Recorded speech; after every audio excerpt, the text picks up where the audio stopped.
Goeiemôre julle, Rihanna weer saam met julle van die Bybel in 1 jaar.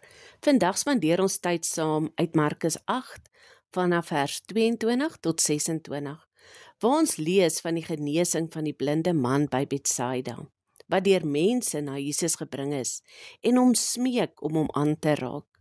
Jesus neem toe die blinde man aan die hand en lei hom uit die dorp. Daar sit hy toe speeksel op sy oë en vra hom of hy iets kan sien.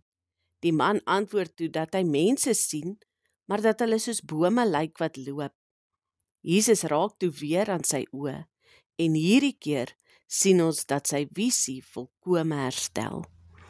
Hierdie is die enigste geleidelike of progressiewe genesing wat in die bediening van Jesus beskryf word. En ek dink dis net weer 'n herinnering vir ons, dat ons nie Jesus in 'n boksie kan sit nie. Hierdie is een van die bewyse dat Jesus 'n verskeidenheid genesingsmetodes gebruik het. Ons moet net op hom bly vertrou, dat hy op sy tyd en sy manier ons sal genees. Alles gebeur nie altyd dadelik soos ons dit graag wil hê nie.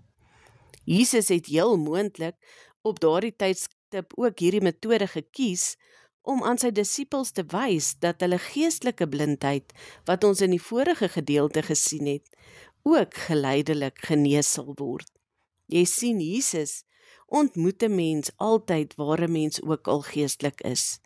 Die genesing van die blinde man gebeur nie dadelik nie. Dit is 'n proses. Net so werk God dikwels in fases in ons lewens. Daar is tye wat ons begin sien, maar dinge is nog vaag, onseker of verwarrend.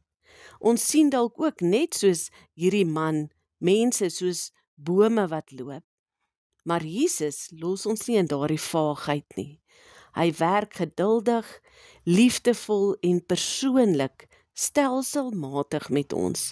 Hy neem ons ook aan die hand, weg van die geraas van die skare, na 'n plek waar ons hom werklik kan ervaar. En wanneer ons aanhou vertrou, bring hy helderheid, insig en genesing, op sy tyd en op sy manier. Dalk is jy vandag in 'n plek waar dinge vaag en onseker voel in jou lewe. Dan wil ek jou aanmoedig vandag om nie moed op te gee nie. Jy is dalk in jou eie tweede aanraking van Jesus. Hou aan glo, hou aan wag. Die Here werk steeds aan jou. Hy sien jou, hy lei jou en hy sal jou oë volkome oopmaak vir sy waarheid en vir sy liefde.